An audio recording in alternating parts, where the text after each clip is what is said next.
মুসলিম ভাই বোনের, এই যে ঈদুল আজহা কোরবানি, এটা অর্থ হইল গিয়া, আমি মূল কথাটা যেটুকু জানি বলার চেষ্টা করি, এটা অর্থ হইল গিয়া নিজের কুপ্রবৃত্তি, নিজের ভিতরে যত প্রকার মিসডিড আছে, যত প্রকার আপনার মানুষের অন্তরের ভিতরে যত কুপ্রীতি আছে, দুষ্কর্ম আছে, এই সব কুপ্রবৃত্তিকে দমন করাই হলো গিয়া নিজের ভিতরে যে পশুত্ব আছে, এই পশুত্বকে দমন করা, এটাকে কোরবানি দেওয়ার উদ্দেশ্য, যাতে করে মানুষের তাকওয়া আত্মশুদ্ধি অর্জন করতে পারে। আল্লাহ রাব্বুল আলামিন এটা মানুষের মধ্যে খরচ করছে, তাদের উপরে যাদের তাওফিক আছে।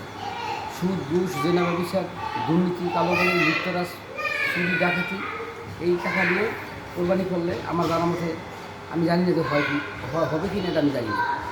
কারণ আপনার ভালো হইলাম না, ডাকাতি টাকা দিয়ে কোরবানি দিলাম, কিন্তু আমি নিজের পশু দমন করলাম।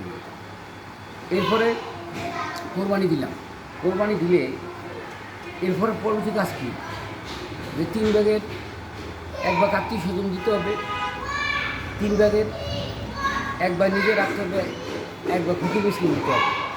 হ্যাঁ, দিলে দেওয়া যায়, কিন্তু এর একদম দেওয়াই লাগবে এরকম কোনো সঠিক নিয়ম নেই। কারণ আমি ছোট্ট একটা জিনিস দিয়েছেন, নিজে ওইতেছে না, এখন ওই বুঝা দেওয়া লাগবে। তবে রাসূল পাক সাল্লাল্লাহু আলাইহি ওয়াসাল্লাম একটা হাদিস বলছেন যে গরুর গোশত রানলে ঝোলটা বাড়াই দেয়। এর অর্থ কী, যে একটু জোর হলেও তোমার প্রতিবেশী সবাই দেয়, মানে 3 ভাগের 1 ভাগ, আপনি 2 ভাগও যদি দেন, 2 ভাগ 3 ভাগের 2 ভাগও যদি দিয়ে দেয়, সব আছে। 1 ভাগই দিতে হবে তা না। এখন ছোট্ট একটা ছাগল দিয়েছে, নিতে কইতেছেন, আপনি নিজের আত্মীয় স্বজন নিতেছেন, এই এতিম মিসকিনরে যদি আপনার 1 ভাগ দেয়, তাহলে কেমনি কী এটা বুঝা। অর্থাৎ গরুর গোশত আল্লাহ রাব্বুল আলামিনের কাছে যায় না, যায় তাকওয়া, সুন্দর চরিত্র। অর্থাৎ আপনার অন্তর কী করে আল্লাহ পাক দেখে।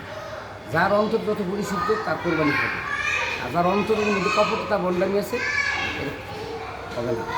সবাইকে আল্লাহ সুস্থ রাখুক, ভালো থাকুক। আমরা পরিষ্কার পরিচ্ছন্ন রাখি পরিবেশ, যাতে এই কোরবানির পরে রাস্তাঘাট, ড্রেন, ময়লা আবর্জনা এখানে সেখানে মলমূত্র না ফেলে পরিবেশ দূষিত না করি। স্বাস্থ্য সুরক্ষার জন্য আল্লাহ রাব্বুল আলামিন পরিষ্কার পরিচ্ছন্ন ইমানের অঙ্গ। ভালো থাকবেন। আসসালামু আলাইকুম ওয়া রাহমাতুল্লাহি ওয়া বারাকাতুহু। সাল্লাল্লাহু আলা খাইরি খালকি মুহাম্মাদি ওয়া আলা আলি